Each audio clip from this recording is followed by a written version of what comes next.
Time doesn't forget, it just waits in silence. In this quiet past, stories hide, waiting to be heard once more. Hey guys, tonight we journey back, thousands of years, to the edge of the River Nile, a civilization known for its towering pyramids, godlike pharaohs, and deities watching your every move. But behind the golden masks, beyond the glorious temples, lies a truth far more bitter. Today we ask, what would happen if you lived just one day in ancient Egypt? Because believe me, the sun is not the only thing that will burn you alive. So before you get comfortable, take a moment to like this video and subscribe. But only if you truly enjoy what I do here. Let me know in the comments. Where in the world are you watching from? It's always amazing to see who's joining us from every corner of the earth. Now, dim your lights. Maybe turn on a fan just for that soft background hum. And let's begin this journey together.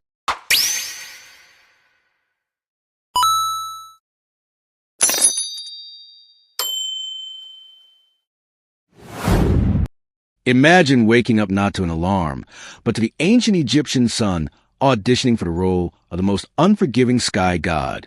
It blasts right through your reed hut, practically shouting, "Good morning, time for your daily roasting." There's no AC, no curtains, just raw desert heat baking you alive before breakfast even begins. You're sprawled on a straw mat, covered by a linen sheet that's more of a suggestion than protection. That romantic Nile breeze promised in all those travel documentaries? Yeah, it probably died sometime around 2800 BC. The moment you step outside, the temperature's already flirting with 90 degrees Fahrenheit, about 32 degrees Celsius, and it's not even mid-morning. The sun here doesn't just shine, it attacks. Your linen tunic? Useless. It's like wearing tissue paper in a sauna. Sunscreen? Don't even dream about it. No aloe vera, no SPF 50, not even a floppy hat with a beach resort logo. Your best option, unless you're rich or work in a temple, is to smear yourself with mud or crocodile dung. Apparently, this might keep you from turning into a human torch. Emphasis on might. By midday, the stones under your feet are hot enough to cook lentils. Shade is a luxury. Trees are rare. At best, you might find some relief hiding behind a mud brick wall, but even that wall is sweating by now. And don't you dare complain. Ra, the sun god, is watching. The hotter the day, the more powerful Ra is feeling. So, if you're melting, it's basically a spiritual compliment, you know? In short, surviving a day in ancient Egypt requires hydration, humility, and ironclad tolerance for feeling like roast chicken. And that's just the morning. Finally, you're off your scratchy straw mat. The good news? The Nile is just a short walk away. The bad news? You can smell it before you see it. Ah, the mighty Nile, the life-giver of ancient Egypt, revered as sacred. It's why civilization even exists here. But honestly, it also smells like a fish market had a bad breakup with a swamp. The banks are buzzing with flies, frogs, and things that probably shouldn't have legs, but do. Still, this is where you bathe. Soap hasn't been invented yet, and even if it had, you couldn't afford it. Instead, you lather yourself in the freshest cleansing technology of the day. Sand. That's right. Exfoliation the Egyptian way. Just rub yourself down with coarse grains and call it skincare. It's like nature's sandpaper, but less effective. Washing clothes? Also done in the Nile. By washing, we mean pounding them against rocks while praying a crocodile doesn't mistake your laundry for a tasty midday snack. Oh, and just to make things more fun, let's not forget the occasional sewage runoff from upstream. Remember, people, livestock, and even funeral boats all share this river. And yet, somehow, this is considered clean. You scrub, rinse, and emerge feeling slightly less sticky and only moderately more worried about leeches. If you're a city dweller in Memphis, you might be lucky enough to use a public basin. But for everyone else, it's the Nile or nothing. And don't expect privacy. This is a public bathing space shared by families, neighbors, livestock, and the odd ibis pecking around your ankles like it pays rent. Water jars are filled and balanced on heads, carried back to your mud brick house before the midday heat turns the clay into toast. It's a daily ritual, spiritual, necessary, and slightly traumatic. So yes, the Nile is sacred. It feeds you, cleans you, and quenches your thirst. But let's not pretend it's a sparkling oasis. In reality, it's part miracle, part biohazard, and all you've got. After bathing in the crocodile-infested Nile, and sandpaper yourself semi-clean until your body feels like a baked fig, it's time for breakfast. The most important and least glamorous meal of your ancient Egyptian day. Let's set expectations. No eggs Benedict, no fruit bowls, and absolutely no iced lattes. Breakfast in ancient Egypt is less of a culinary event and more of a tactical refueling operation. You sit on a low stool if you have one, or just squat in the corner like everyone else. The centerpiece of your meal? Bread. Lots of it. Dense, coarse, and often as chewy as a leather sandal. It's made from emmer wheat or barley and baked in clay ovens that may or may not be shared by the local rats. And don't be surprised if there's sand in your slice. Not as a topping, just an uninvited ingredient from the grinding stones. A daily dose of minerals. You could say, then comes the beer. But don't get excited. This isn't crisp, bubbly craft ale. This is thick, cloudy, lukewarm liquid bread. More porridge than pint. It's packed with calories and vaguely fermented. A medieval smoothie with a faint taste of sour cereal and survival. Even children drink it, not to be edgy, but because it's safer than water. At least the brewing process boils out the parasites. Unlike the Nile, which, as we just discussed, is basically a petri dish. If you're lucky, and we mean very lucky, you might get an onion or a few dried dates to go with your carbon foam combo. Protein? Only if someone caught a fish and didn't immediately eat it raw. As you chew your rock-like loaf and sip your grain sludge, flies buzz around you like it's a buffet, because it is for them. You swat at them with one hand, hold your cup with the other, and try not to think too hard about the fact that this is likely the best meal you'll have today. Breakfast in ancient Egypt isn't about flavor, it's about function. It fuels your body just enough to survive until the next time someone hands you another sand-infused brick of bread. Bon appetit. You've had your gritty bread and chunky beer, and just enough rest to call yourself functional. Now it's time to work. And trust me, ancient Egyptian labor makes modern burnout look like a spa day. Unless you're a scribe, priest, or royalty, which, let's be honest, you're not. Your job is pure muscle and dust. No air-conditioned cubicle, no coffee breaks, no ergonomic chairs, just sweat, sand, and a constant risk of collapsing before noon. If you're a farmer, you'll be ankle-deep in Nile mud by sunrise, yanking weeds or planting barley under the eye of an overseer whose hobby seems to be yelling. You use wooden plows, crude sickles, and your bare hands. If your back hurts, congratulations. That means it's working. If you're a laborer, things get even more biblical. Imagine hauling multi-ton stones for temple construction under a blazing sun while barefoot up ramps made of gravel and prayer. There's no OSHA here. You trip? That's a broken ankle and a shrug from the foreman. Working on tombs? That's another level of grind. You're hammering limestone, chiseling out burial chambers for people who will get to rest longer than you ever will.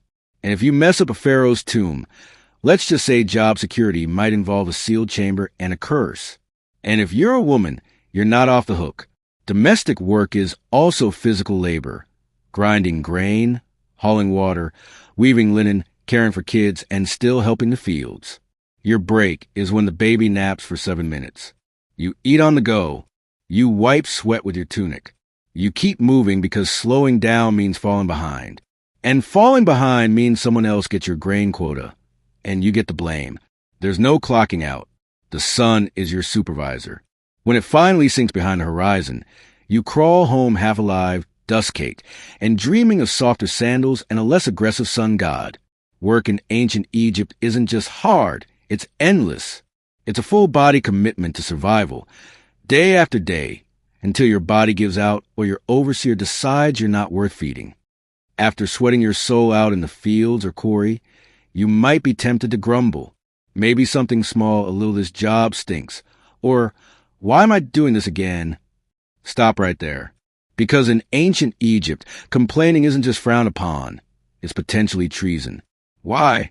Because your boss isn't just a ruler, he's a literal god. The pharaoh isn't some guy who got elected or born into a lucky family. He's the human embodiment of Horus, son of Ra, chosen by the heavens to rule over Egypt and keep Ma'at, divine cosmic order, intact.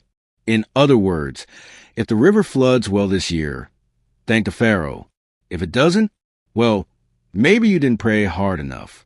Questioning his authority isn't just rude, it's blasphemy. Speaking ill of him could land you a date with a whip, a set of shackles, or an early trip to the underworld with none of your favorite burial goods. You see his face everywhere, on statues, temple walls, coins, even bread molds. His name is chanted in rituals. His image is painted larger than everyone else's in every mural. That's not artistic exaggeration. That's law. And don't expect to ever see him. If you're a commoner, the closest you'll get is watching a golden bark float by during a religious festival. Blink and he's gone. Back to a palace you'll never enter, surrounded by officials, guards, scribes, and enough gold to finance a small civilization, which, fun fact, he basically does. If you're lucky enough to work on a royal project, say a tomb, a temple, or a statue size of a mountain, you serve with divine joy. At least, that's what the state says. You say it too, because pretending you're honored to carve stone for 14 hours a day is safer than the alternative. And don't even think about rebellion. Pharaohs crush uprisings faster than you can say dynasty. Just ask the last village that tried to withhold taxes. Oh, wait, you can't. It no longer exists. So, yes, the pharaoh is divine. And you're just lucky to be allowed to sweat in his name. Now get back to work. If you thought surviving under the sun was hard, just wait until you realize that in ancient Egypt, sand is your roommate, co-worker, seasoning, and mortal enemy. It's everywhere. In your clothes, in your bed, in your food. There is no escaping it. You could be working, praying, sleeping, or minding your own business in the market, and suddenly a gust of hot wind sweeps by and turns your face into a grainy exfoliation experiment you didn't ask for. Let's start with the clothes. You wear linen. It's light, breathable, and about as effective at keeping sand out as a screen door is at holding back soup. It slides down your tunic, clings to your skin, and somehow finds its way into places you didn't know had creases. Eating? Good luck. Every loaf of bread is basically a sand trap. Since flour was ground between stone slabs, little bits of grit made their way into the dough. Egyptians didn't just eat their wheat, they ate their millstones, too.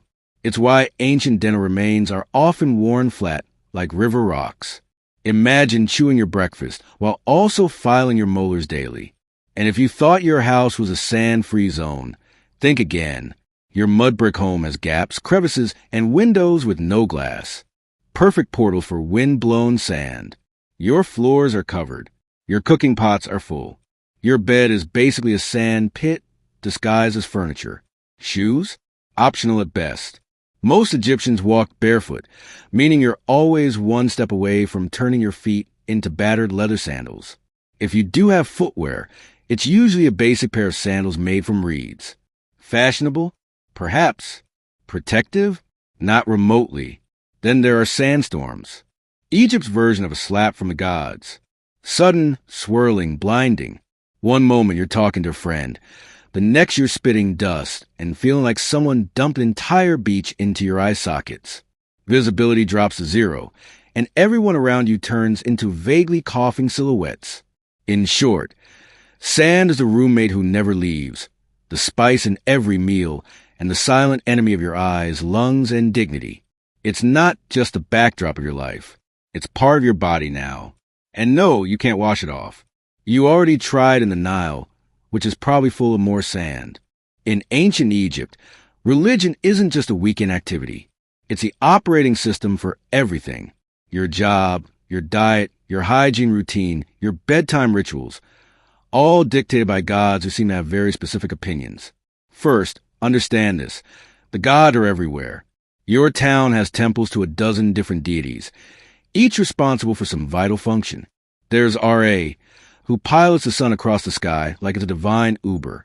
Thoth, the ibis-headed god of wisdom, is in charge of scribes and moon calendars.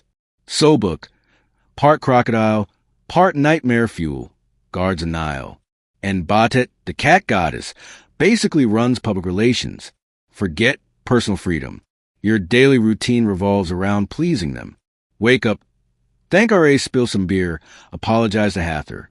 Stub your toe, curse quietly, or risk attracting a spirit with a grudge. Before meals, you offer a bit of food to the gods. Before bed, you pray that Set, god of chaos, doesn't toss your house into existential disarray overnight. Even funerals are multi-day affairs where the deceased must pass tests, avoid demons, and prove they were morally decent or risk eternal erasure. Speaking of the afterlife, ancient Egyptians took it very seriously. You don't just die and move on. You must pass a judgment process involving your heart being weighed against a feather of truth. If your heart's heavier because of lies, cruelty, or maybe stealing someone's goat, you're eaten by Ammit, a creature with a head of a crocodile, the body of a lion, and the legs of your worst nightmare. So yes, even in death, you're still on probation. But here's the twist. This complex belief system isn't depressing. It's comforting. Egyptians believed life was part of a cosmic balance. And if you followed the rituals and upheld Ma'at, you had a chance at a peaceful eternity, complete with food, family, and maybe a boat. Of course, the richer you were, the more God seemed to notice you. Temples were massive, priests were powerful, and peasants? Well, they just hoped the gods were feeling generous that day. Because in ancient Egypt, faith isn't optional. It's your job description, your insurance plan, and your travel itinerary for the next life. You stepped on something sharp, got bit by something weird, or caught something contagious, which in ancient Egypt is basically Tuesday. Time to seek medical care. Just don't expect a waiting room or a sterile environment. You're about to be healed with a combination of spells, herbs, and sheer optimism. First, you'll be taken to a doctor. And to be fair, they were some of the most advanced in the ancient world. They had surgical tools, medical texts, and a decent understanding of anatomy. But here's the catch. Science in ancient Egypt always came with a heavy dose of magic. You're given a poultice made of honey, moldy bread, and crushed herbs. Honey actually is antibacterial, and mold has early penicillin properties. So it works, sort of. But before applying it, the healer will chant a protective spell just to be safe. Because you never know when your stomach cramps are actually the result of a spiteful ghost or an angry god. Have a headache? You might get a dose of crushed onions rubbed into your scalp, while someone recites a hymn to Thoth. Eye infection? Time for a paste of lizard blood, ochre, and beer, plus a prayer to Horus. Surgery? It did happen sometimes. Abscesses were drained, bones were set, and wounds were stitched with linen thread. But there's no anesthesia. Just a sharp knife and a friend to hold your shoulders down while you scream into a mud brick pillow. Dentistry? Not great. Remember all that sand in the bread? Your teeth are worn down by your 20s. If one gets infected, your options are 1. Live with it, 2. Die from it, or 3. Have it pulled with something resembling pliers made by a blacksmith with low standards. And let's not forget the amulets. Whether you're giving birth, getting stitched up, or just sneezing too loud, a good doctor/priest will probably hang a charm around your neck, just in case the real issue is an invisible serpent spirit curled around your spleen. So, yes, Egyptian medicine had its moments, but mostly you better believe in the gods because your Band-Aid is literally a prayer. Here's a plot twist most people don't expect. Ancient Egyptian women had more rights than many women in later civilizations. They could own property, run businesses, file for divorce, and even take a man to court. Sound progressive, right? But before you pack your bags for a time-traveling girl boss vacation, hold up, because while the legal status might impress you, the day-to-day reality wasn't so glamorous. If you're a woman in ancient Egypt, you probably wake up before sunrise. You're grinding grain by hand using a giant flat stone that chews through both wheat and your spine. Then it's off to haul water from the Nile, cook breakfast, care for children, manage the household, feed animals, and if needed, help in the fields. You're a one-woman workforce in linen. There's no me time, no spa days, and definitely no maternity leave. Childbirth is risky and painful. Midwives are helpful, Sure, but there are no epidurals, no disinfectant, and no push playlists featuring relaxing harps. You give birth in a hot room with incense, prayers, and hopefully not too much bleeding. Let's talk fashion. Linen dresses are light and breathable, but there's no underwear and no shoes. The sun scorches your skin, the sand grinds into everything, and the bugs think you're an all-you-can-eat buffet. Want makeup? Great.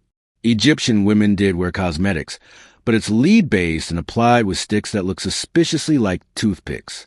Now, if you're lucky enough to be born into a wealthy family, things are better. You might read, write, manage estate accounts, or become a priestess. If you're born royal, you could even become pharaoh like Hatshepsut or Cleopatra, who ruled with brilliance and terrifying eyeliner. But if you're poor, your status may be legal, but your reality is physical. You work, sweat, bend, carry, birth, bury, and pray. You're not chained by law, but by survival. Still, Egyptian women had agency, and that mattered.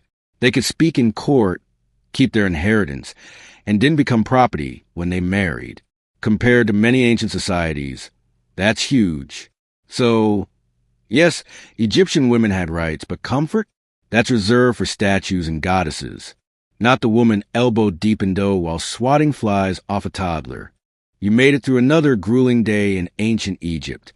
You ate your gritty bread, hauled your buckets, avoided divine wrath, and maybe even dodged a sandstorm. Time to relax, right? Wrong. Because in ancient Egypt, your real test begins after you die. Death isn't the end. It's just the beginning of an incredibly bureaucratic, multi-phase journey through the underworld. And if you thought the labor overseer was strict, wait until you meet the gods of judgment. First, your soul takes a trip to the Hall of Ma'at. Here, before a tribunal of 42 deities, you must proclaim your innocence in what's basically the oldest legal deposition in history. You say things like, I did not steal. I did not lie. I did not covet my neighbor's donkey, all while hoping the gods buy it. Then comes a heart test. Literally, your heart, believed to be the seat of the soul, is placed on a scale opposite the feather of Ma'at, the symbol of truth, justice, and balance. If your heart is heavier than the feather, well, that means you've lived a wicked life. Enter Ammit, part lion, part crocodile, part hippo. All terrifying. She doesn't arrest you. She doesn't fine you. She eats your soul, destroying it forever. No afterlife, no second chances, just eternal non-existence, which, in a culture obsessed with eternity, is the ultimate punishment. And it gets better. You can doom yourself not just by actions, but by words. One wrong confession, one forgotten line during your judgment, and boom, spiritual obliteration. It's like an open book test where failure means getting devoured by a mythological death hybrid. If you do pass, congratulations. You get to enter the field of reeds, a peaceful, idealized version of Egypt where your soul lives forever with boats, with crops, with family, and presumably with fewer sand fleas. But the stakes? Enormous. That's why Egyptians obsess over tomb preparation, funeral rites, and magical texts like the Book of the Dead, a spiritual cheat sheet full of prayers, spells, and helpful tips like, don't insult the crocodile god. So yes, the afterlife might be beautiful, but only if you live your life very carefully. One curse word, one unpaid temple tax, and your next stop is lunch for Ammit. Sleep tight. If there's one small mercy in ancient Egypt, it's this: linen. Bless, breathable linen. Your entire wardrobe and everyone else's is made from this plant-based fabric.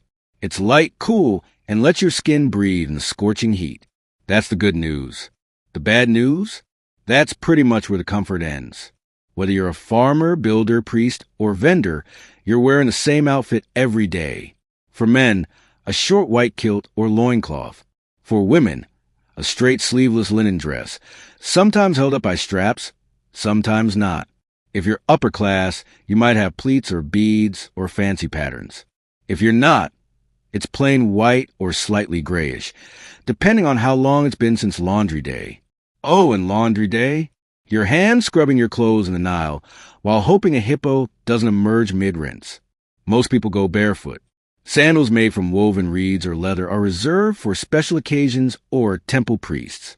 So, unless you're royalty, Expect to spend your days with hot sand between your toes and possibly a sharp rock in your heel. Accessories?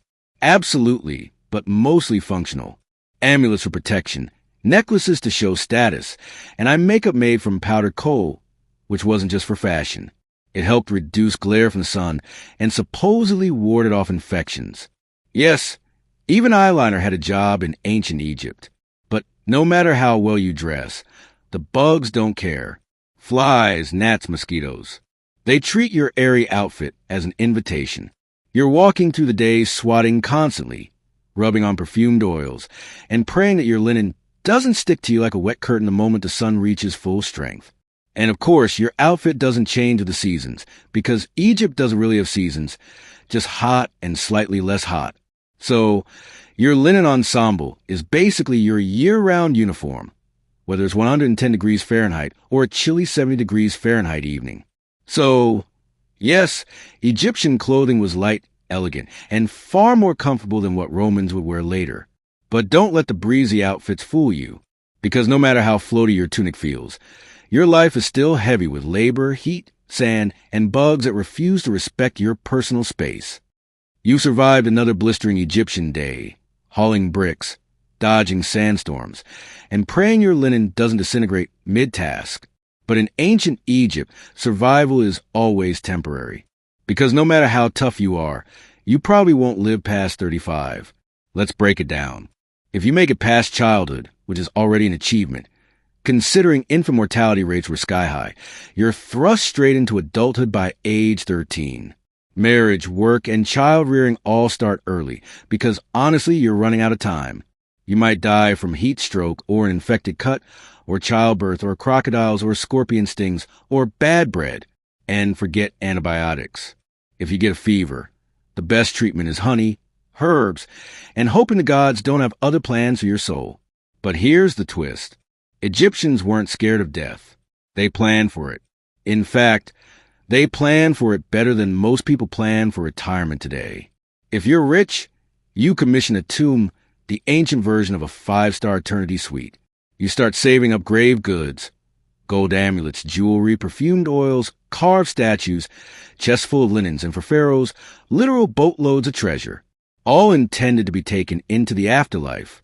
Your body is embalmed, wrapped in linen, stuffed with natron natural salt, and tucked neatly into a painted sarcophagus.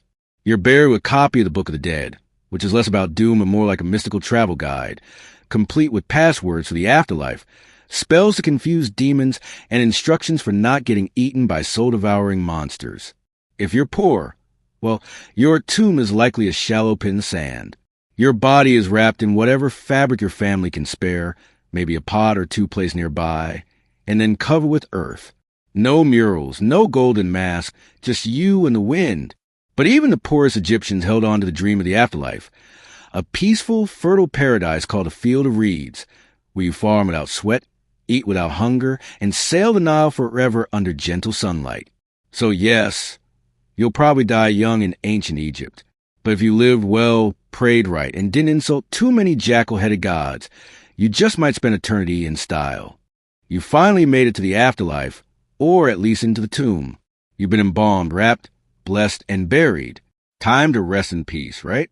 Well, not exactly. Because in ancient Egypt, even the dead get robbed. Let's start with a simple truth. Tombs are full of expensive stuff. Gold amulets, jewelry, perfumed oils, carved statues, chests full of linens, and for pharaohs, literal boatloads of treasure, all intended to be taken into the afterlife. But treasure in a tomb is basically an open invitation for someone with a chisel and bad intentions. Tomb robbery was so common that it became a full-time problem. Pharaohs tried to fight it by hiding their tombs deep in cliffs, locking them behind trapdoors, and scrawling terrifying curses on the walls. Things like, "May a crocodile devour your soul," or "May your limbs be twisted forever by a serpent made of fire." Spoiler, the curses didn't work. Grave robbers came anyway, at night in secret with inside knowledge. Sometimes they were locals. Sometimes they were corrupt workers who helped build the tombs. In some cases, even priests and guards were in on it. And the punishment for getting caught? Severe. Think public beatings, mutilation, exile, or death. But considering how valuable tomb goods were, especially gold and rare incense, the risk often seemed worth it. After all, the dead don't fight back. But it's not just the wealthy who got robbed. Even commoners' graves were disturbed. Poorer Egyptians might have been buried with a small pot of beer or a loaf of bread for the afterlife. That was still worth stealing. Food was scarce, tools were valuable, and linen was currency. The irony: tomb robbing wasn't just about greed. Sometimes it was about survival. Egypt went through famine, political collapse, and invasions. A hungry worker might break into a tomb not for treasure, but for food. And when your children are starving, a few funeral offerings look less like sacred objects and more like dinner. So in ancient Egypt, you're not safe just because you're dead. Your tomb could be looted, your name erased, and your mummy unwrapped by some desperate soul with a pickaxe and poor moral judgment. Rest in peace. Only if no one knows where you're buried. We've all seen them, those majestic, mysterious carvings on the walls of temples and tombs. Birds, eyes, snakes, lotus flowers, men walking sideways like they're on a fashion runway. Ancient Egyptian hieroglyphs. Visually stunning and insanely difficult to learn. Sure, they look cool, but try reading them. Hieroglyphs weren't just decorative art. They were a full-blown writing system with over 700 characters and growing. Some symbols represent entire words. Others are sounds, and many are determinatives which clarify meaning. Because, writing the word star with an actual star symbol might be too straightforward. And don't expect spaces or punctuation. Ancient Egyptian writing was basically one long, beautiful riddle with artistic flair, 0 vowels, and a deep need for context. Oh, and it could be written left to right to left, or top to bottom, depending on what the scribe felt like that day. The trick? Look at which way the birds or people are facing. That's your reading direction. If they're facing right, read right. Facing left, read left. And if they're upside down, good luck. Learning to write hieroglyphs wasn't for commoners. Literacy was rare. Maybe 1% of the population could actually read and write. If you wanted in, you had to become a scribe, which meant years of intense education. Starting as a child, you'd memorize hundreds of symbols, copy endless scrolls, and practice so much that your hand probably curled into a claw by age 15. But the payoff? Huge. Scribes were respected, well-fed, and never made to haul bricks under the sun. Instead, they wrote tax records, court documents, letters, and religious texts. They were essential to society and protected from most manual labor. In a world where writing was power, scribes ruled quietly from the shadows. For the rest of the population, though, writing was something magical. Literally, hieroglyphs were believed to have sacred power. Writing someone's name preserved their soul. Erasing it, total spiritual annihilation. So, yeah, spelling really mattered. While hieroglyphs may look like ancient emojis, they're more like a linguistic Rubik's Cube wrapped in myth, math, and mystery. Beautiful? Yes. Easy to learn? Absolutely not. You explored the heat, hunger, sand, superstition, and backbreaking labor of ancient Egypt. Now, let's journey to another fascinating yet chilling ancient site, the Temple of the Feathered Serpent in Teotihuacan. You've probably seen majestic, mysterious carvings on temple and tomb walls, right? Well, in Teotihuacan, one pyramid refuses to be forgotten. Its surface isn't adorned with peaceful symbols of faith or gentle gods, but with snarling, open-mouthed stone serpents, dozens of them. They jut out from the temple's facade as if frozen mid-strike, fangs bared, eyes wide. This is the Temple of the Feathered Serpent, known to many as the Temple of Quetzalcoatl. Unlike most temples that reach the sky with reverence, this one feels different. It feels predatory. From the moment you approach it, there's an eerie sense that you're being watched. The stone serpent heads aren't mere decoration. They were warnings, symbols of divine wrath. And beneath their gaze, something horrific once unfolded. Excavations over the past few decades have revealed something archaeologists didn't expect. Hidden beneath the temple's base were not just ceremonial offerings, but something far more disturbing: human remains. And not just a handful. Over 200 bodies, many of them decapitated, hands bound behind their backs. Young men, warriors perhaps, buried in groups, Ritual sacrifices arranged with mathematical precision. Some were buried with obsidian knives at their sides, others with necklaces made of human teeth or jewelry crafted from jawbones. They weren't simply thrown into the ground. They were deliberately placed in positions of symbolic significance. It's clear this was no mass grave. It was a message, a divine transaction carved into stone and sealed with blood. What kind of belief system justifies such horror? Who demanded so many lives be taken at once? The Temple of the Feathered Serpent wasn't just a religious building. It was a theater of power, a place where rulers fused cosmology, warfare, and fear maintained control over a city of more than 100,000 souls. And this ritual bloodletting may have been the cost of keeping the cosmos in balance. As you stand before this temple today, gazing at those stone serpents, you're not just looking at art or architecture. You're looking into the eyes of a civilization that believed the gods needed blood and that they had every right to deliver it. But who were these people who commanded such violence and vanished without a trace? The answer lies in the shadows of Teotihuacan. Before the mighty Aztec Empire, before the Maya carved their cosmic calendar into stone, there stood a city unlike any other in the ancient Americas, Teotihuacan. Its name, given by the later Aztecs, means the place where gods were born. And when you walk its immense avenue of the dead, flanked by pyramids that scrape the heavens, you start to understand why. At its height around 100 to 250 CE, Teotihuacan was a sprawling metropolis of over 100,000 people, making it one of the largest cities in the world at the time, rivaling ancient Rome, Alexandria, and Chang'an in size and influence. It was a city meticulously planned. Wide boulevards, grid streets, apartment compounds housing extended families, multi-story structures made from volcanic stone. And at the center of it all, 3 massive pyramids: the Pyramid of the Moon, the Pyramid of the Sun, and the Temple of the Feathered Serpent. But here's what makes Teotihuacan different. No one knows who built it. Seriously, to this day, we don't know the name of the people who constructed this place. We don't even know what they call themselves. There are no written records, no kings' names carved into stone. Teotihuacan seems to have been a society ruled not by a single monarch, but perhaps by a council, a theocracy, or something altogether foreign to our understanding of ancient power. Despite this anonymity, their influence was colossal. Evidence of Teotihuacan's power has been found hundreds of miles away, from the Maya cities of Tikal and Copan to the distant Zapotec capital of Monte Alban. Obsidian blades, ceramic styles, murals, and even political meddling. In one case, Teotihuacan emissaries may have helped overthrow a local Maya king to install a ruler more favorable to their interests. But how did they maintain such a vast network? How did a city with no known writing system command such authority across Mesoamerica? The answer may lie in how they combined cosmic ideology with statecraft. Their temples were more than places of worship. They were tools of control, aligning perfectly with astronomical events, serving as theaters of ritual sacrifice, and reminding every citizen and every visitor that Teotihuacan was no ordinary city.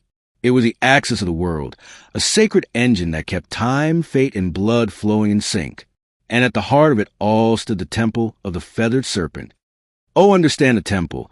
You must first understand the deity it was dedicated to, the Feathered Serpent. Known later by the Aztecs as Quetzalcoatl and to the Maya as Kukulkan, this figure is one of the most enigmatic gods in all of Mesoamerican mythology. But in Teotihuacan, centuries before the Aztecs rose to power, the Feathered Serpent was already a central, possibly supreme, divine force. But here's the paradox. What kind of god is both a serpent and a bird? Think about that. Serpents slither through the underworld. They shed their skin, symbolizing rebirth, duality, and death. Birds soar high in the sky, closer to the sun, representing freedom, divinity, and life-giving wind. To combine these two, earthbound and sky-dwelling, death and life, chaos and order, was to create something entirely cosmic, something terrifyingly powerful. The Feathered Serpent wasn't just a god. He was a bridge between worlds. On the facade of the temple, carved in deep relief, we see dozens of his images. Goggled eyes, bare teeth, plumed headdresses. Some historians believe these represent the god himself. Others suggest they're warriors or priestly figures adorned in divine regalia to signal their authority. Either way, they are everywhere. The temple is covered in these snake-bird hybrids, as if the structure itself breathes with divine presence. But the feathered serpent wasn't just a god of the heavens. He was intimately tied to sacrifice. Blood was the fuel that kept the cosmos in motion. And Quetzalcoatl, though later remembered as a gentle, civilizing deity, had a much darker role in Teotihuacan. He demanded offerings, and not just of maize or incense, but of life itself. In some myths, he descended into the underworld to retrieve the bones of the dead and create humankind. But to bring life from death, there had to be a trade. The gods sacrificed themselves for humanity, and humans in return were expected to do the same. The Temple of the Feathered Serpent wasn't just a monument to faith. It was a cosmic engine designed to link the sky, the earth, and the underworld through ritual. Every stone, every serpent head, every buried victim fed into that system. Teotihuacan didn't just worship the feathered serpent. They embodied his logic, paradox, power, and blood. And the most disturbing truths were hidden beneath the surface. For centuries, the Temple of the Feathered Serpent stood silently, a weathered, imposing structure half swallowed by time. Locals whispered legends. Scholars made guesses. But no one could have imagined what was buried beneath its layered stones until archaeologists broke through in the late 1980s and early 2000s. What they found wasn't just unexpected. It was unsettling. Hidden beneath the temple's foundations were a series of long sealed chambers and pits, each filled with carefully arranged human remains. These weren't the messy results of war or disease. These were deliberate sacrifices, systematic, ritualistic, cold. The victims, numbering over 200, were young men, many between 15 and 25. Some wore necklaces made of human jawbones. Others had their hands tied behind their backs. A few were decapitated. Obsidian knives, sharp and black as night, were scattered nearby, the unmistakable tools of ritual slaughter. And this is where it gets darker. The arrangement of the bodies followed geometric and symbolic patterns. They weren't buried randomly. They were placed in quadrants, cardinal directions, possibly to mirror the cosmos. Even the number of bodies mattered. It wasn't just about death. It was about meaningful death. Offerings surrounded the victims. Jaguar bones, serpents, exotic shells from the distant Gulf Coast, figurines, and obsidian blades that had never been used in battle. This wasn't punishment. It was a gift. These young men, most likely warriors, had been selected not to die in disgrace, but to die as part of something transcendent. To the Teotihuacanos, the very act of building a temple may have required human sacrifice. It was as if every stone had to be consecrated with blood. Every layer raised only after an offering had been made. The deeper you dig, the more sacrifice you find. In one chamber, archaeologists discovered elaborate tunnels filled with mercury and mica, materials associated with the underworld. The floor glimmered like water. Was this a symbolic passage to the land of the dead? A mirror of the night sky? The more they excavated, the more it felt like the temple was not built on top of death, but constructed to encase it. The blood didn't stain the stone by accident. The stone was meant to hold the blood, and all of it was for the gods. Look closer at the Temple of the Feathered Serpent, and you'll notice something strange, something unnerving. It doesn't just sit on a landscape. It aligns with the universe. Teotihuacan wasn't built randomly. The entire city was laid out along precise cosmic axes.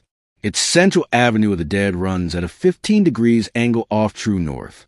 Not a mistake, but a deliberate shift, possibly to align with the setting of the Pleiades star cluster or the sun on specific ritual dates.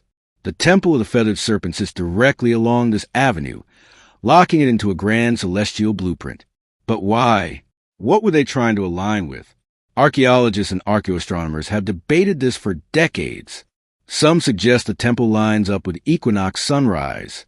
Others argue it connects to Venus, the planet most sacred to Mesoamerican civilizations, often associated with war, sacrifice, and rebirth. When Venus rose or set, wars were declared, offerings made, and temples activated with ritual fire. Even the temple's dimensions seem intentional. The repetition of the number 7, the number of visible planetary bodies, appears in its step platforms.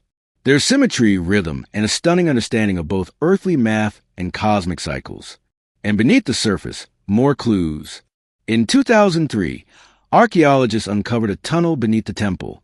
Not a crude passage, but a deliberately constructed subterranean world. The walls were once covered in powdered pyrite, a shimmering mineral that would have reflected light like starlight. Combined with mercury pools and mica-lined walls, the tunnel seemed designed to replicate the cosmos itself. To walk through would be like traveling through the Milky Way, a symbolic journey to the underworld, or perhaps to rebirth. Was this temple not just a place of sacrifice, but a cosmic machine, a portal that aligned Earth's sky and the spirit realm? Some scholars believe Teotihuacan saw time as circular, not linear. Every ritual, every building, every sacrifice wasn't a one-time event. It was part of an eternal cycle. Death leading to renewal, sacrifice fueling rebirth. The temple's alignments may have helped predict celestial movements, coordinate harvests, and more importantly, time when to offer blood. The temple of the Feathered Serpent wasn't just looking at the stars. It was trying to speak to them. The temple of the Feathered Serpent wasn't just a spiritual beacon. It was a political weapon. Its very design was meant to overwhelm, to intimidate, to remind every viewer, local or foreign, who held the reins of power in Teotihuacan. Imagine standing in its shadow 1,800 years ago. You, a visitor from a smaller city-state, will arrive at the Avenue of the Dead, already awestruck by the sheer scale of Teotihuacan. But when you reach the temple of the Feathered Serpent, you'd freeze. The serpent heads stare at you, their fangs bared. Jaguar, symbols growl from the stone. The plaza ahead once held massive gatherings, not just for celebration, but for public ritual. You might even witness a sacrifice. The ruling elite of Teotihuacan understood something crucial. Fear is power. And nothing stirs fear like divine wrath. By orchestrating ritual executions in broad daylight, surrounded by cosmic symbols and death imagery, they sent a clear message. The gods are with us, and we are not afraid to feed them. But this wasn't chaos. This was theater. Priests in feathered headdresses and obsidian masks would chant, dance, and spill blood, turning cosmic myth into political performance. It wasn't just about pleasing the gods. It was about reminding everyone watching that the city's rulers had direct access to the divine. They alone could open the heavens or summon rain, protect the people or destroy their enemies. Even the architecture helped reinforce this propaganda. From the temple's upper tiers, leaders could look down upon the plaza. They controlled not just a narrative, but the very physical space in which it unfolded. The people looked up at the gods, at the rulers, at the sacrifices, and knew their place. And for outsiders, Teotihuacan didn't need to conquer with swords. It conquered with symbols. Visiting dignitaries would carry home tales of awe and terror. They would speak of the feathered serpents, the endless avenues, the blood rituals that lit the sky red. In a world where gods rule through fear, Teotihuacan positioned itself as their chosen mouthpiece, and the Temple of the Feathered Serpent was the loudest voice of all. At its peak, Teotihuacan was a heartbeat of Mesoamerica, a city of fire and stone, of gods and blood, a city that seemed destined to last forever. But around the year 550 CE, something changed. Something broke, and the silence that followed was as chilling as the temple's stone serpent heads. The fall of Teotihuacan was not loud and glorious. It was gradual, then sudden. Signs of strain began appearing decades earlier, signs that the cosmic engine was faltering. Evidence points to a long period of drought, crop failure, and social unrest. The very systems that had sustained this grand city, centralized power, religious dominance, cosmic order, began to crack under pressure. And then came the fire. Archaeologists have uncovered widespread burn layers across elite compounds, temples, and administrative buildings, including signs of violent destruction at the Temple of the Feathered Serpent. What's strange is that the lower-class residential areas were mostly untouched. This wasn't an external invasion. This was an uprising, a rebellion, possibly from within. The very people who once watched sacrifices in awe may have risen against their priest-kings. The Temple of the Feathered Serpent, once a symbol of divine authority, was ransacked. Sculptures were defaced. Fires were set. Ritual spaces were desecrated. And then silence. Teotihuacan wasn't completely abandoned overnight, but it lost its soul. Trade networks collapsed. Artistic production ceased. The great ritual stopped. The ruling elite disappeared. The temple no longer spoke. And yet, the mystery only deepened, because while the city faded, its memory endured. Centuries later, the Aztecs arrived in the Valley of Mexico and stumbled upon its ruins. They were awestruck. They believed gods had built this place. They named it Teotihuacan, the place where gods were born. They built their own myths around its pyramids, revering it as sacred ground, even as they had no idea who its original builders were. To them, the Temple of the Feathered Serpent was not a ruin. It was a relic of divine truth. But the irony remains. The most powerful city of its time, built on cosmic order and blood, vanished without a written word, without a final record, leaving behind only stone and questions. The gods, it seemed, had gone quiet. For over 1,000 years, the Temple of the Feathered Serpent lay buried beneath layers of dust, volcanic ash, and silence. Locals avoided it. Farmers tilled around it. And the world forgot it until the modern age of archaeology arrived and cracked open the secrets buried within its heart. In the early 20th century, Mexican archaeologists began excavating Teotihuacan. What they found was astonishing, a perfectly engineered city far older than the Aztecs. But it wasn't until the 1980s and 2000s that the temple itself began to yield its most intimate and most chilling revelations. One of the most dramatic discoveries came in 2011, when researchers uncovered a sealed tunnel beneath the Temple of the Feathered Serpent. It had been deliberately closed off nearly 1,800 years earlier, as if to prevent anyone from entering ever again. After years of excavation, scientists unearthed a cosmic corridor, a symbolic underworld lined with pyrite to mimic a starlit sky, pools of liquid mercury, and thousands of ritual objects, jade statues, rubber balls, obsidian blades, and even carved wooden masks. It felt less like a tomb and more like a message. Why would the ancient builders go to such lengths? What were they trying to preserve or hide? Some experts believe the tunnel was used in initiation rituals. Others suggest it symbolized the creation of the world, a mythological womb where gods were born, where kings were made, where divine order was negotiated between humans and the cosmos. The mercury, once thought to be only toxic, may have represented water or the fluid veil between worlds. And among all these glittering fragments was one persistent whisper. The feathered serpent still lingered, not just as a myth, but as a presence in murals, in carvings, in the geometry of the temple itself. The serpent hadn't disappeared. It had coiled inward, deep into bones of the city, waiting to be rediscovered. And with each excavation, each uncovered jawbone or golden ornament, we draw a little closer to its message. One carved not in language, but in stone, sacrifice, and shadow. On before we spoke in words, we spoke in rhythm. Tens of thousands of years ago, long before the invention of writing, even before the birth of language itself, early humans began to create something that could only be described as sound with intention. Not speech, not melody, but rhythm. A hand slapping hollow bark, a stick tapping a stone, a foot stomping earth in time. Somewhere in that ancient repetition, something magical emerged. The first drum beat. It wasn't called music. It wasn't called anything, but it felt like something. Like communication, like movement, like emotion taking form. Anthropologists have uncovered evidence of primitive percussion instruments dating back over 30,000 years. These were likely made from natural materials. Tree trunks, hollowed-out gourds, stretched animal hides. Nothing fancy, nothing preserved. But these rudimentary drums were not toys or idle distractions. They served real purposes, to warn, to summon, to connect. Imagine a tribe scattered across a dense forest. One beat from a distant drum and others knew. Danger is coming, or a celebration has begun, or the gods are listening. The earliest drums weren't just tools. They were extensions of the human body. A heartbeat externalized, a pulse that could be felt across a valley. Drumming wasn't something you watched or listened to. It was something you participated in together. Around fires, under stars, in caves where echoes made the air itself vibrate. These ancient rhythms became a language of emotion. Joy, grief, warning, hope, all expressed not in syllables or symbols, but in patterned sound.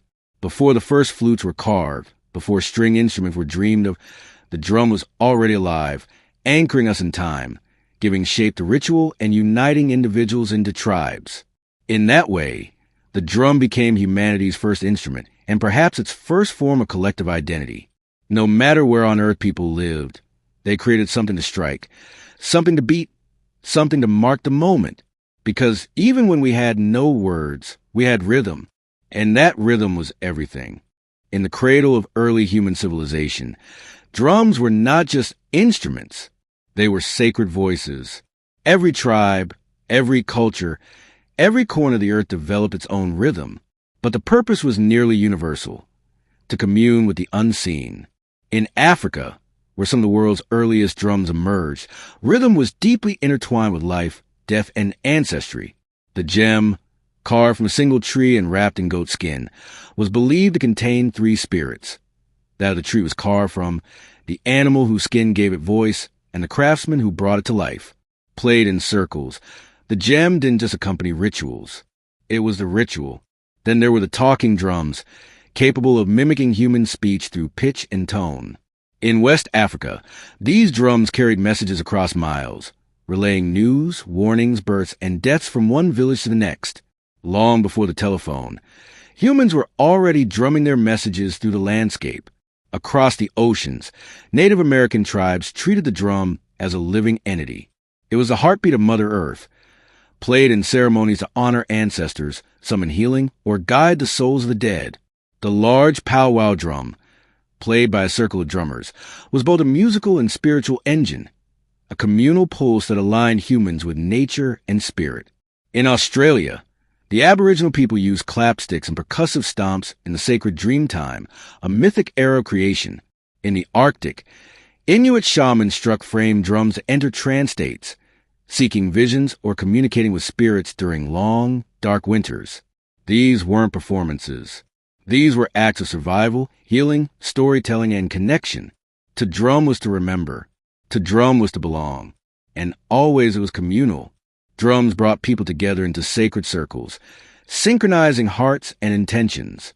No sheet music, no stage, just bodies moving, hands striking, souls stirring, all unified by rhythm. It didn't matter where on earth you stood. If you heard a drum in the distance, you knew something sacred was happening, something that words alone could never express. From sacred circles to bloody battlefields, the drum has always spoken, sometimes with comfort and sometimes with command. As human societies evolved into kingdoms and empires, drums transformed into tools of domination, instruments of order, and weapons of fear. The earliest armies didn't have radios or megaphones. They had drums. In ancient China, massive drums called bao were struck to coordinate troops across vast terrains. With a single resonant boom, commanders could signal a charge, retreat, or flanking maneuver. These drums weren't just loud. They were strategic. Each rhythm meant something specific, and trained soldiers knew how to listen, even through the chaos of battle. In Mesopotamia, temple drums were used to announce rulers and summon the public. But in times of conflict, they echoed through city walls, terrifying enemies with a deep, relentless thunder. It wasn't just percussion. It was psychological warfare. When the Romans marched, they brought with them the tympanum, a framed drum used in processions and by cults like that of Cybele. Though not a battlefield instrument in the way horns and standards were, it carried symbolic power, a sound of empire, discipline, and order. But no army wielded drums quite like the Ottomans.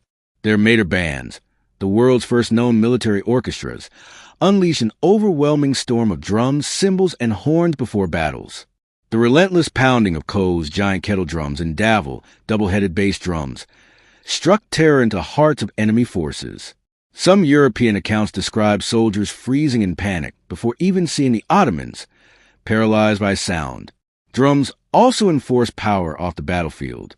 In royal courts across Asia, Africa, and Europe, drum ensembles announced arrivals, marked coronations, and underscored political rituals. To beat a drum was to declare, power is present. Even enslaved people in the Americas used drums as tools of resistance. On plantations, rhythmic communication kept culture alive and helped orchestrate secret rebellions. The drum, even under oppression, refused to be silenced. So whether it signaled divine right, military discipline, or raw fear, the drum has always carried a message. This is who rules. This is who marches. And this is the rhythm of power. As civilizations branched out across continents, so too did their rhythms, evolving in form, purpose, and philosophy. In the East, drums became tools of precision, spirituality, and ceremony. In the West, they leaned into military power and eventually orchestral grandeur. Two worlds, two paths, one heartbeat. In India, the drum became a sacred instrument of divine language. The tabla, with its crisp tones and fluid grace, was used in classical music and devotional performances. But it was more than accompaniment. It was conversation. Each stroke had a name, a meaning, a syllabic identity. Indian drumming wasn't just percussive. It was spoken poetry, trained over decades. The tabla player was not just a musician. He was a linguist of rhythm. In Japan, the taiko drum emerged as a ceremonial giant. Played in Shinto rituals, theater, and war, taiko required not just technical skill, but physical discipline. The drummers moved with martial precision, their stances grounded like warriors. In festivals, the booming taiko echoed through mountain valleys, believed to drive away evil spirits and call the gods down to earth. Meanwhile, in Indonesia, the kendang drum led the hypnotic flows of gamelan orchestras, guiding dancers and musicians in sacred temple ceremonies. These rhythms were layered, interlocked, and celestial, a sonic reflection of cosmic harmony. Across the world, in Europe, drums had a different story. They were largely utilitarian during the medieval period, signaling soldiers, marking time, enforcing discipline.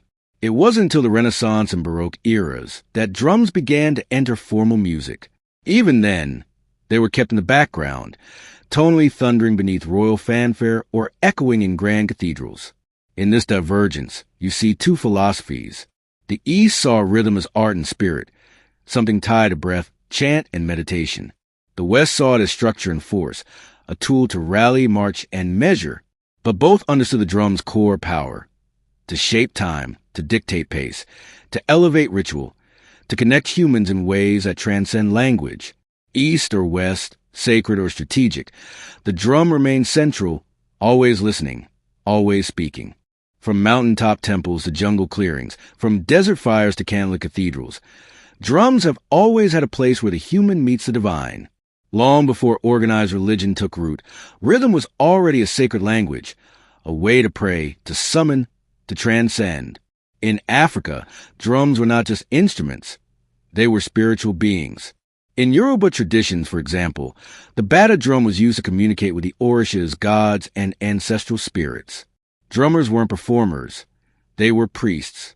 The rhythms they played were encoded prayers, inviting the gods to descend and dance among the living. Each pattern had a purpose, each beat a direction. In Hinduism, the drum appears even in the hands of gods. The deity Shiva, in his form as Natraja, dances the cosmic dance of creation and destruction with small hourglass-shaped drum in hand, the damaru. Its beat represents the pulse of the universe itself. From silence to sound, from void to form, the drum is a divine heartbeat. In Buddhism, the ritual frame drum is used in monastic chants and meditation ceremonies. Its slow, soft strikes guide breath and awareness, acting like a metronome for the soul. It's not loud. It's not aggressive. It simply reminds a practitioner to return again and again to the present moment.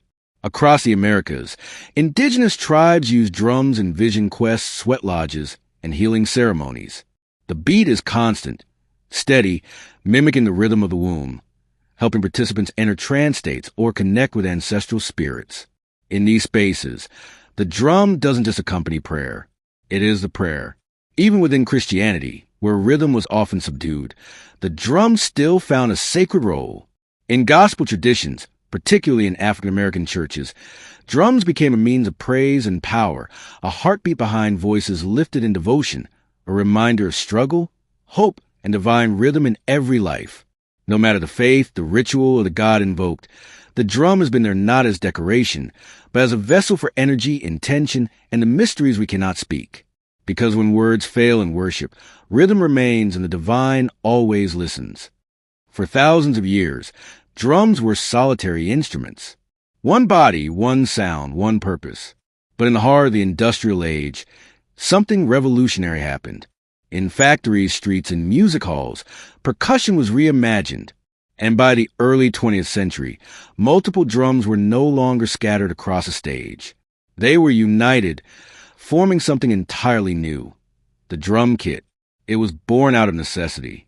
In the late 1800s, military and theater bands required several percussionists to play bass drum, snare, cymbals, and woodblocks, each handled by a different person. But space was tight and budgets were tighter. So drummers began to combine instruments into a single playable setup.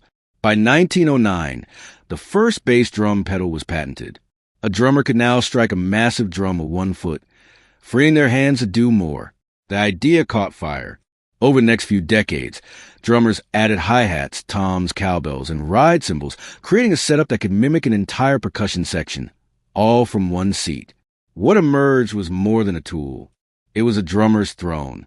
And then came jazz.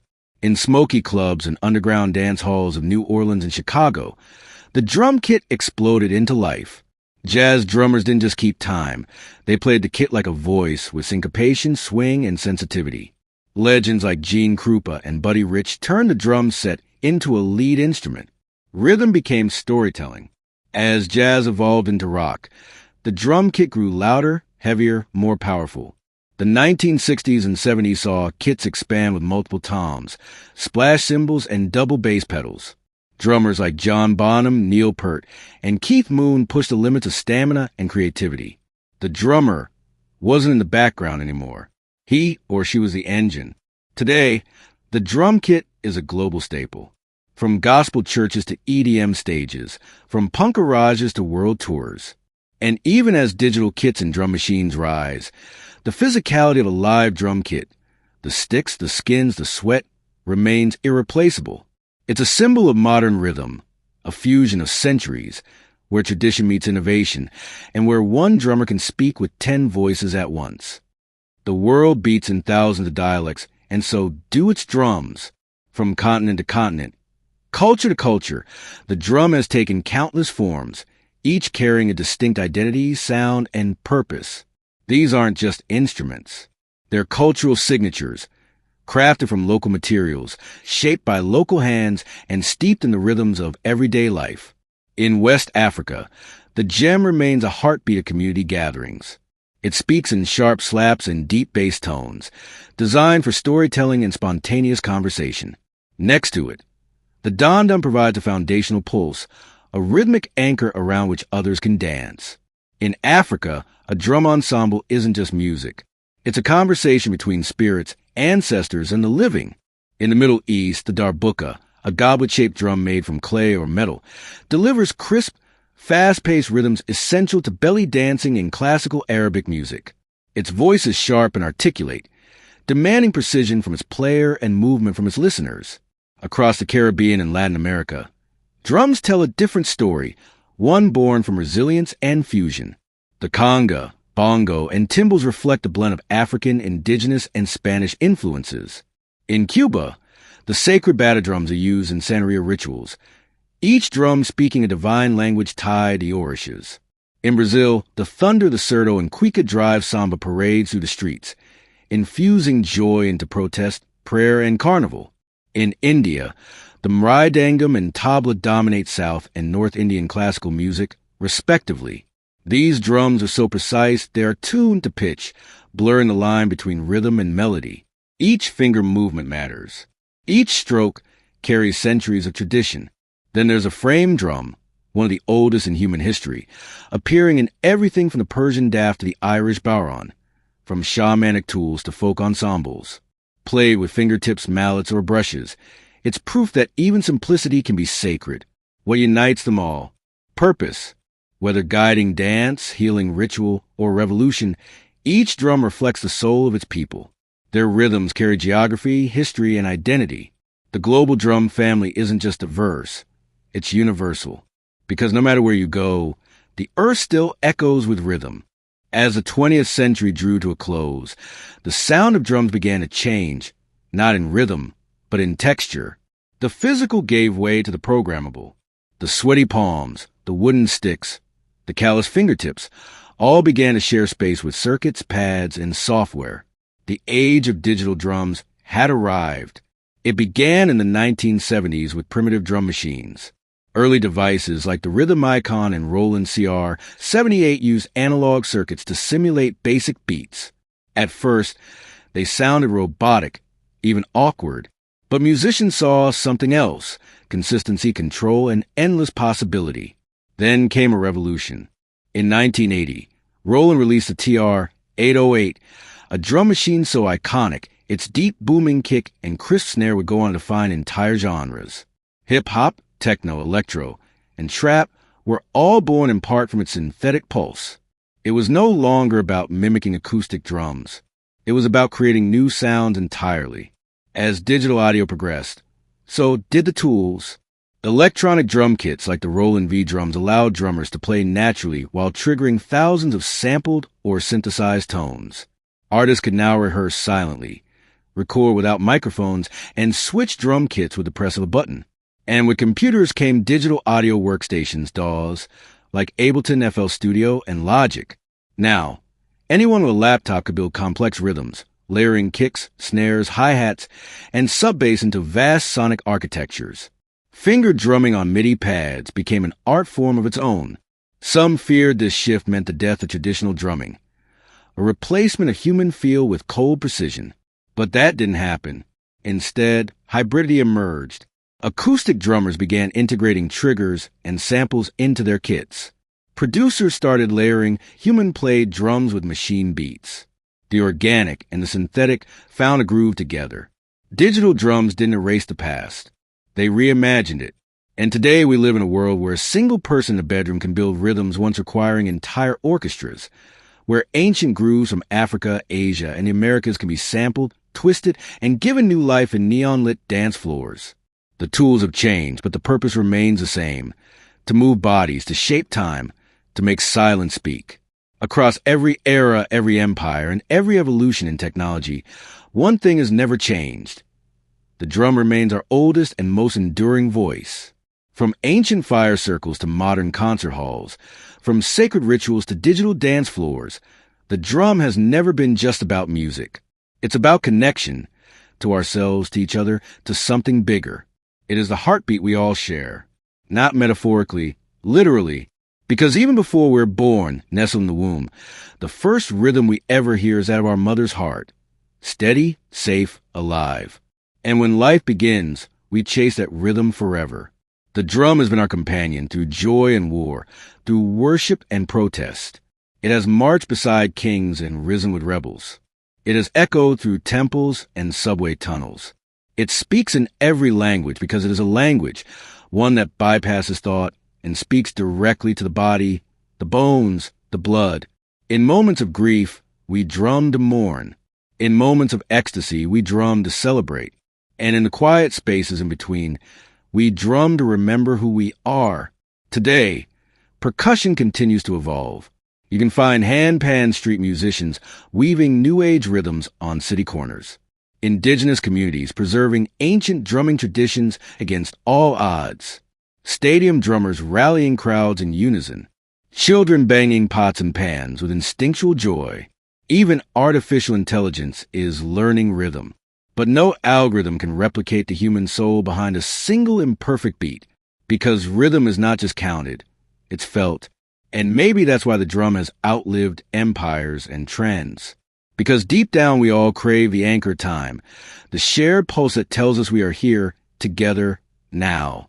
No matter how advanced our instruments become or how virtual our experiences grow, there will always be something profoundly grounding about skin on skin, stick on hide, hand on wood, a beat, a breath, a beginning. The drum is not a relic of the past. It is a reminder that we were always meant to move in rhythm, to listen, to feel, to play. And as long as humanity endures, the drum will never be silent.